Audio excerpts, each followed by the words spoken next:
Kalau misalkan di sini kan terkait tentang pengelolaan kelas kan, namun di sini adalah penguatan positif terhadap perilaku yang sesuai untuk mendukung. Jadi jangan cuman kopas saja, namun disesuaikan dengan yang telah dipilih ya sebelumnya.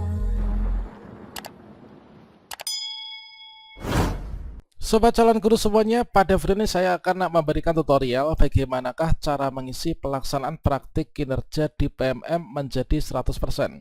Sekaligus kita juga akan memberikan contoh referensi, yaitu contoh isian dokumen refleksi tindak lanjut yang ada di PMM, sehingga nanti kita akan mendapatkan yang awalnya tampilan di pelaksanaan kinerja kita ini masih 75%. Kemudian setelah nanti kita isikan dengan benar, tentunya sesuai dengan spesifikasi dan juga kondisi diri kita masing-masing ya, maka dari 75% ini nanti akan bisa penuh ya, yaitu menjadi 100%. Kira-kira bagaimanakah caranya dan contohnya seperti apa? Silahkan simak video ini sampai selesai. Namun sebelum kita lanjutkan perlu saya ingatkan, bagi teman-teman yang mungkin baru pertama kali menemukan channel Calon Guru ini silakan klik tombol subscribe-nya, dan aktifkan notifikasi loncengnya, sehingga jika Calon Guru menyajikan update informasi terbaru, kalian tidak akan ketinggalan informasi. Baiklah sobat-sobatnya, langkah pertama di sini kita berkunjung dulu ke PMM ya. Ini kita ketikkan yaitu PMM seperti ini, kemudian kita bisa klik enter. Dan berikutnya setelah kita enter, kita pilih yang di sini yaitu guru.kemdikbud.go.id, platform Merdeka Mengajar Kementerian Pendidikan.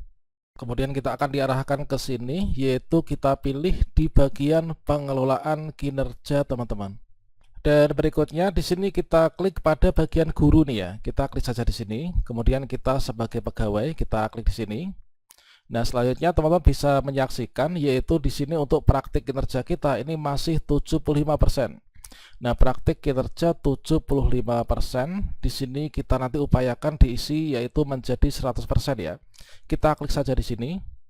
Nah, berikutnya di sini kita untuk di bagian ini yaitu di menu 1 terkait dengan target ini sudah checklist ya. Ini sudah checklist, kemudian sini sudah checklist.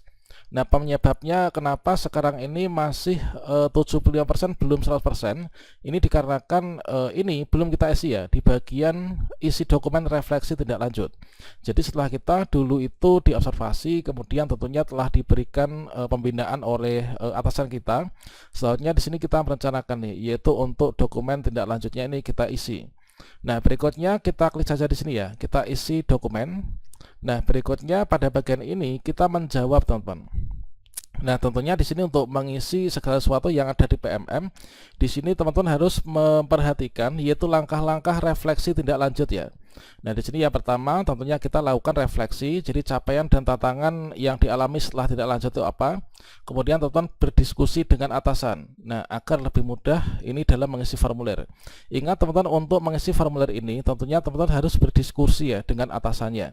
Nah, selanjutnya teman-teman melakukan upaya perbaikan ya. Nah, setelah diskusi ini lakukan perbaikan setelah kita berefleksi. Ini untuk membantu kita ini meningkatkan kinerja kita untuk menjadi yang lebih baik. Nah, berikutnya untuk formulir refleksi tindak lanjut. Nah, di sini kita bisa perhatikan ya untuk detail pertanyaannya.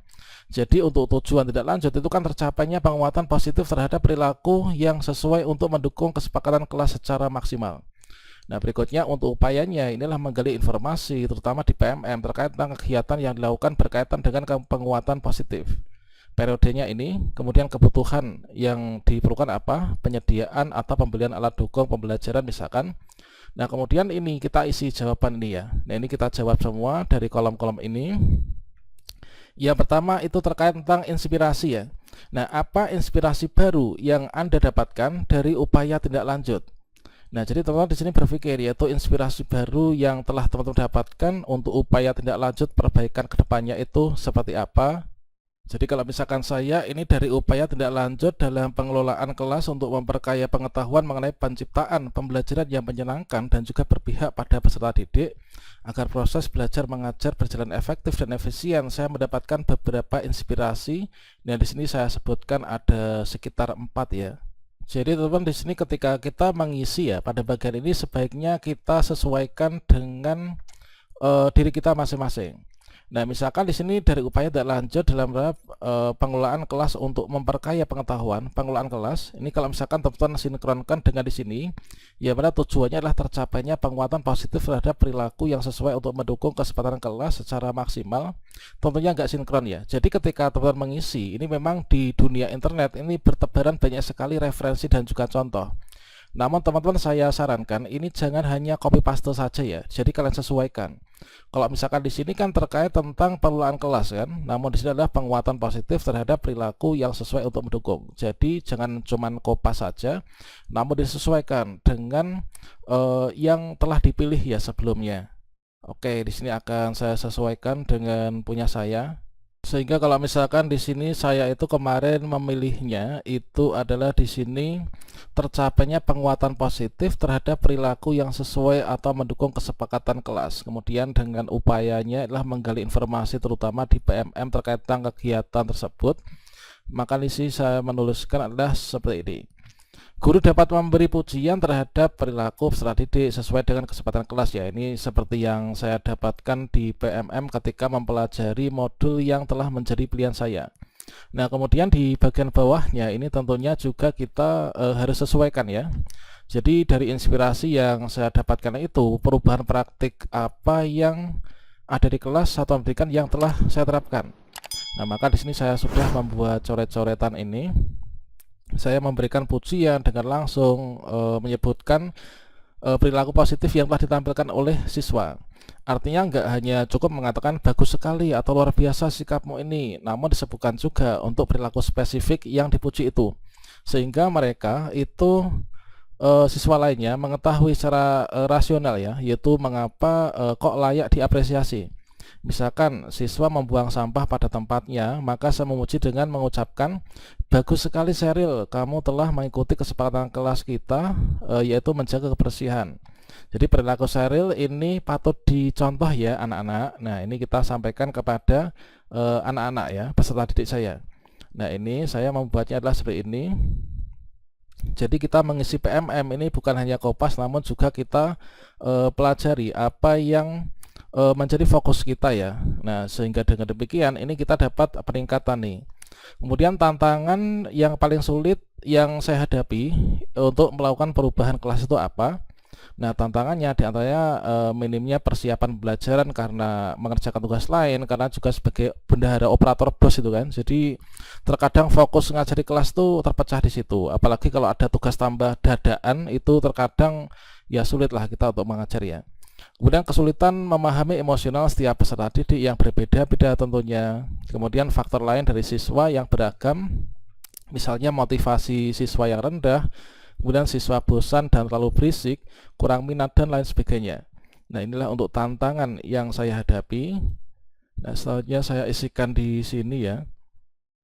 Kemudian berikutnya rencana. Nah, rencana saya mengatasi tantangan itu agar bisa memastikan perubahan itu nanti bisa terjadi. Nah, inilah untuk rencana saya.